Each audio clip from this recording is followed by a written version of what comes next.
छांदोग्य उपनिषद सप्तम खंड। अब आध्यात्मिक उपासना का वर्णन किया जाता है। वाणी ही रीक है और प्राण साम है। इस प्रकार वाणी रूप रीक में प्राण रूप साम अधिष्ठित है। अतः रीक में अधिष्ठित साम का ही गायन किया जाता है। वाणी को सा और प्राण को अम मानकर इन्हें मिलाने से साम बनता है। चक्षु ही रीक है और आत्मा साम है। इस प्रकार चक्षु रूप रीक में आत्मा रूप साम अधिष्ठित है। अतः रीक में अधिष्ठित साम का ही गायन किया जाता है। चक्षु को सा और आत्मा को अम मानकर इन्हें मिलाने से साम बनता है। श्रोत्र ही रीक है और मन साम है। इस प्रकार श्रोत्र रूप रीक में मन रूप साम अधिष्ठित है। अतः रीक में अधिष्ठित साम का ही गायन किया जाता है।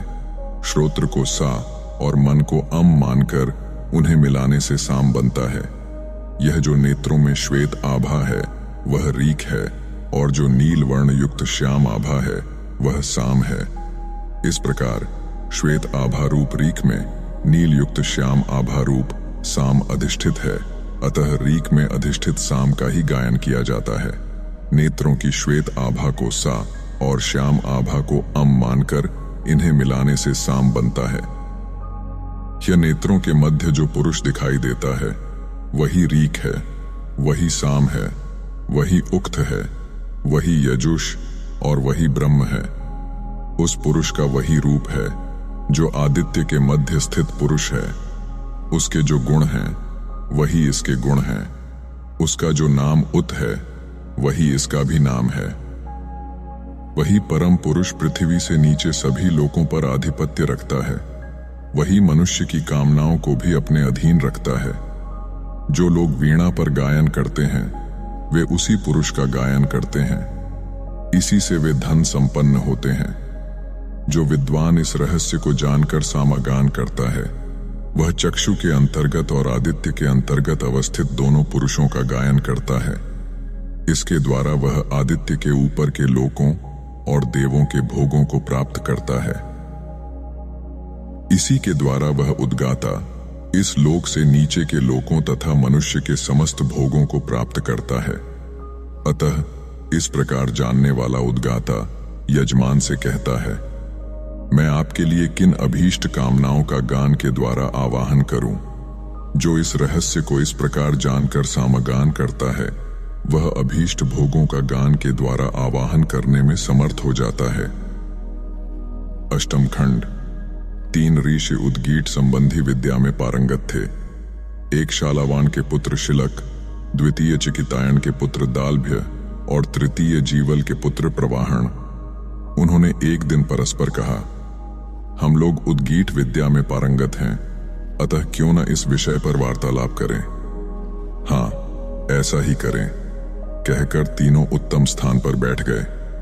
तब प्रवाहन जयवली ऋषि ने कहा, पहले आप दोनों चर्चा करें, मैं आप ब्राह्मणों की कही बातों का श्रवण करूंगा। तब शिलक शालावत्य ने दालभ्य चैकितायन से कहा, यदि आज्ञा हो तो मैं प्रश्न करूं।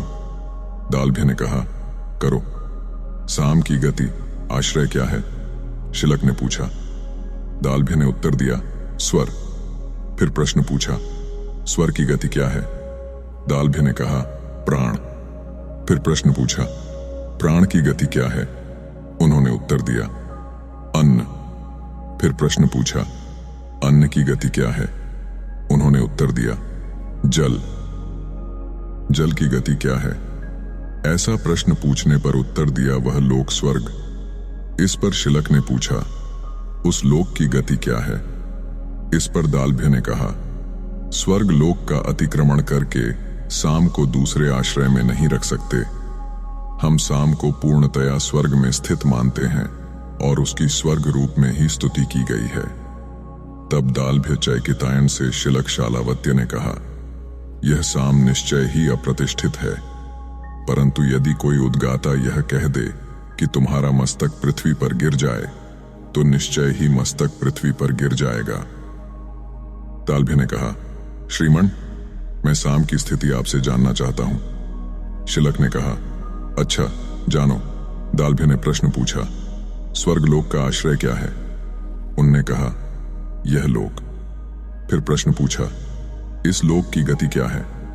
शिलक ने कहा, सबके आश्रयभूत इस लोक का अतिक्रमण करके साम को अन्य आश्रय में नहीं ले जाना चाहिए।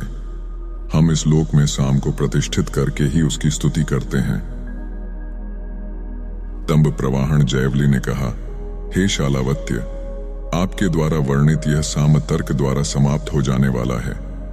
यदि कोई उद्गाता यह कहे कि आपका मस्तक गिर जाए तो यह मस्तक गिर जाएगा।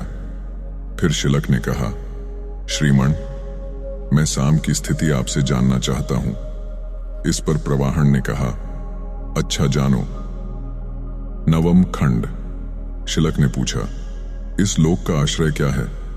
प्रवाहन ने उत्तर दिया, आकाश, क्योंकि संपूर्ण प्राणी तथा तत्व इसी आकाश से उत्पन्न होते हैं और इसी में प्रलय को प्राप्त होते हैं।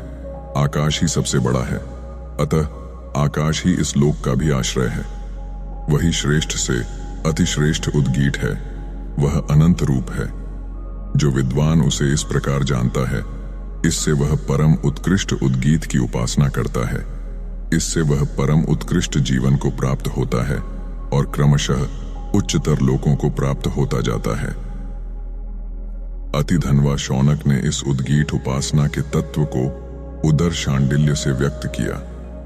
जब तक आपकी प्रजा इस उद्गीत प्राणों को ऊपर श्रेष्ठता की ओर तरंगित करने की विधा को जानती रहेगी, तब तक उसका जीवन इस लोक में उत्कृष्ट से उत्कृष्टतर होता जाएगा, परलोक में भी वह श्रेष्ठतर होता जाएगा।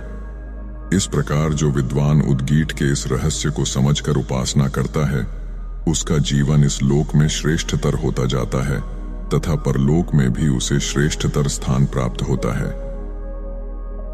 दशम खंड। एक समय ओलों की वृष्टि के कारण कुरुदेश की खेती विनष्ट हो गई।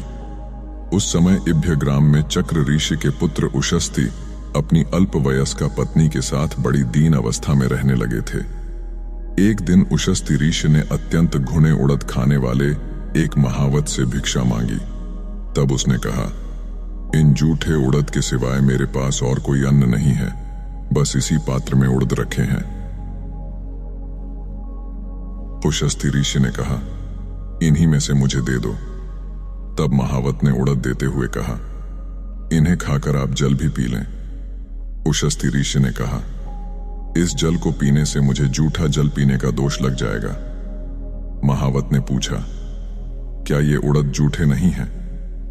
उशस्ती ऋषि ने उत्तर दिया, इन्हें खाए बिना मैं जीवित नहीं रह सकता था, परंतु जल तो मुझे कहीं भी मिल सकता है। उशस्ती ऋषि ने उनमें से एक भाग खाकर दूसरा भाग ले जाकर अपनी पत्नी को दिया। वह पहले ही बहुत सी भिक्षा प्राप्त कर चुकी थी, सो उसने उस उड़द को लेकर रख दिया। तत्पश्चात प्रातःकाल शैया त्यागने के बाद उशस्ती ऋषि ने अपनी पत्नी से कहा, मुझे कहीं से थोड़ा अन्न प्राप्त हो जाता तो उसे खाकर मैं निर्वाह के लिए धन प्राप्त कर लेता। यहाँ समीपस्थ राजा यज्ञ करने वाले हैं, वे मुझे संपूर्ण ऋत्विक कर्मों के लिए वरण कर लेंगे। उशस्ती ऋषि की पत्नी ने उनसे कहा, हे स्वामिन, ये आपके दिए हुए उड़द रखे हैं, इन्हें आप खा लें। उशस्ती ऋषि उन्हें खाकर उस विशाल यज्ञ में गए। वहां वे स्तोताओं के स्थान पर जाकर उनके समीप बैठ गए और प्रस्तोता से बोले, हे प्रस्तोता, जिस देवता के प्रति स्तुति करते हो, यदि उसे बिना जाने आप स्तुति करेंगे तो आपका मस्तक गिर जाएगा। इसी प्रकार वे उद्गाता के पास जाकर बोले, हे उद्गाता, जिस देवता के प्रति उद्गीठ गान करते हैं, उसे बिना जाने यदि उद्गान करेंगे तो आपका मस्तक गिर जाएगा। इसी प्रकार उन्होंने प्रतिहर्ता के पास जाकर कहा, हे प्रतिहर्ता, जिस देवता के प्रति आप प्रतिहरण करते हैं, उसे बिना जाने यदि प्रतिहरण करेंगे तो आपका मस्तक गिर जाएगा। यह सुनकर प्रस्तोता, उद्गाता आदि अपने अपने कर्मों से विरत होकर बैठ गए। यदि कोई व्यक्ति केवल रटे हुए ज्ञान के आधार पर श्रेय पाने का प्रयास करते थे, तो तत्वज्ञ ऋषि इस प्रकार की आन शर्त रखकर उनकी गहराई की परीक्षा लेते थे। वे भी तत्वज्ञ के आगे अपनी सीमा स्वीकार कर लेते थे। एकादश खंड। तब उशस्ती ऋषि से यजमान राजा ने कहा, मैं आप पूज्य को जानना चाहता हूं। इस पर उशस्ती ऋषि कहने लगे, मैं चक्र का पुत्र उशस्ती हूं। तब राजा ने कहा, मैंने इन सब ऋत्विक कर्मों के लिए आपको खोजा था, परंतु आपके न मिलने पर ही मैं इन ऋत्विजों का वर्ण कर चुका हूं। अब आप ही हमारे संपूर्ण यज्ञ कर्मों को संपन्न कराएं। उशस्ती ऋषि ने कहा, ऐसा ही हो। अब मैं इन्हीं प्रस्तोता, उद्गाता आदि को प्रसन्नता पूर्वक स्तुति करने की आज्ञा देता हूं, और आप जितना धन इन्हें दें उतना ही मुझे दे देना। तब राजा ने कहा, वैसा ही हो।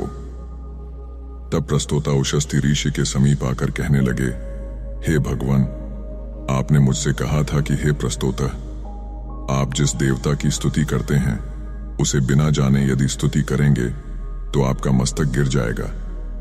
अब आप बताएं कि वह देवता कौन सा है। तब उशस्ती ऋषि कहने लगे कि वह देवता प्राण है। प्रलय काल में सभी प्राणी प्राण में ही प्रवेश कर जाते हैं और उत्पत्ति के समय ये प्राण से ही उत्पन्न हो जाते हैं। यह प्राण ही स्तुत्य देव है। यदि आप उसे बिना जाने स्तुति करते तो मेरे वचन के अनुसार आपका सिर निश्चय ही गिर जाता। तदनंतर उनके पास उद्गाता आकर कहने लगे, हे भगवान, आपने मुझसे कहा था कि हे उद्गाता, आप जिस देवता की स्तुति करते हैं उसे बिना जाने यदि स्तुति करेंगे तो आपका मस्तक गिर जाएगा। अब आप बताएं कि वह देवता कौन सा है। तब उशस्ती ऋषि ने उत्तर दिया, वह देवता आदित्य है, क्योंकि ये संपूर्ण प्राणी उदीयमान सूर्य का ही गान करते हैं। यही देव उद्गीत से संबंधित है। यदि आप उसे बिना जाने स्तुति करते तो मेरे वचन के अनुसार आपका सिर निश्चय ही गिर जाता। उसके बाद प्रतिहर्ता उनके पास आए और कहने लगे, हे भगवान, आपने मुझसे कहा था कि हे प्रतिहर्ता, आप जिस देवता का प्रतिहरण करते हैं उसे बिना जाने यदि प्रतिहरण करेंगे तो आपका सिर गिर जाएगा। अब आप बताएं कि वह देवता कौन सा है। इस पर उन्होंने कहा, वह देवता अन्न है, क्योंकि संपूर्ण प्राणी अन्न को ग्रहण करते हुए ही जीते हैं। अन्न देवता ही इस प्रतिहरण से संबंधित हैं। यदि उसे आप बिना जाने ही प्रतिहरण करते तो मेरे वचन के अनुसार आपका मस्तक गिर जाता। द्वादश खंड। इस खंड में शौव उद्गीत का वर्णन है। कोश ग्रंथों के अनुसार शौव शब्द श्रवण का संक्षिप्त रूप है। श्रवण का अर्थ होता है श्वान से संबंधित। यह आलंकारिक उपाख्यान है। श्वान शब्द शून धातु से बना है। शूण गतों के अनुसार श्वान का अर्थ गतिशील होता है।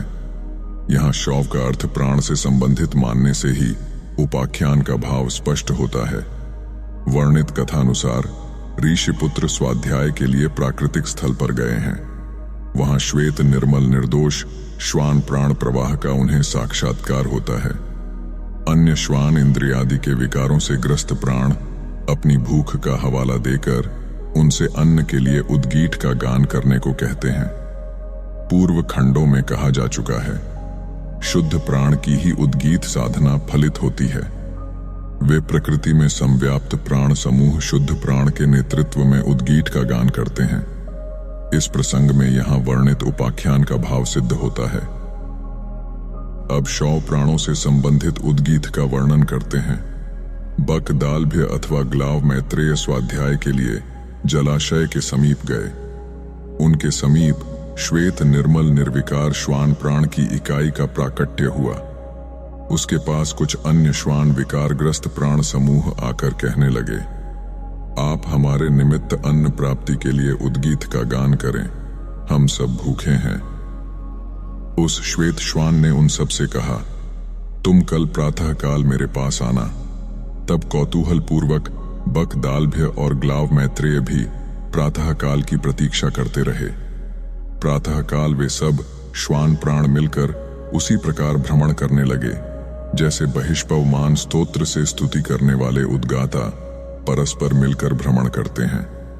तदनंतर वे वहां बैठकर हिंकार करने लगे। बहिष्पवमान स्तोत्र का गान प्रातः सवर्ण में वेदिका से हटकर एक साथ गतिशील रहकर किया जाता है। उसका उद्देश्य श्रेष्ठ हव्यांतर की प्राप्ति होती है। यहाँ भी प्राण से संबद्ध प्रवृत्तियों द्वारा भूख, प्यास आदि अपने निर्वाह के लिए अन्न प्राप्ति की प्रार्थना की जा रही है। अगले मंत्र में वह प्रार्थना की गई है। इस स्तोत्र को त्रित कहा गया है। यह प्रार्थना 3 देवों से की गई है। वे हिंकार करते हुए कहने लगे, ओम हम भक्षण करें, ओम हम पान करें, ओम देव वरुण, प्रजापति, सूर्यदेव यहाँ अन्न लाएं, हे अन्नपते यहाँ अन्न लाएं, यहाँ अन्न लाएं। त्रयोदश खंड। यहाँ साम से संबंधित स्तोभ साधना का वर्णन है। इसमें शास्त्रीय संगीत की तरह स्वरों का गायन तो होता है, किंतु अर्थवाचक शब्दों का उपयोग नहीं होता। उसी प्रक्रिया में प्रयुक्त स्वरों से संबद्ध भावों का विवेचन यहाँ किया गया है। इसमें हाव शब्द यह लोक पृथ्वी है, हाय शब्द वायु है, अथ शब्द चंद्रमा है, इह शब्द आत्मा है और ई अग्नि है। यह मानकर उपासना करनी चाहिए। ऊ आदित्य है, ए निहव निमंत्रण का प्रतीक है, औ होए विश्वे देवा है, हिम प्रजापति है, स्वर प्राण का रूप है, या अन्न है और वाक विराट है, जो अनिर्वचनीय है परंतु जो कार्य में संचरित होता है। वह 13वां स्तोभ हूम है, जो इस प्रकार साम संबंधी स्तोभाक्षर संबंधिनी उपनिषद रहस्य का महत्व जानता है, उसके सम्मुख वाणी अपना रहस्य स्वयं ही उद्घाटित कर देती है। वह प्रचुर अन्न तथा प्रदीप्त पाचक अग्नि वाला होता है। छांदोग्य उपनिषद 1 अध्याय समाप्त। ओम शांति विश्वम।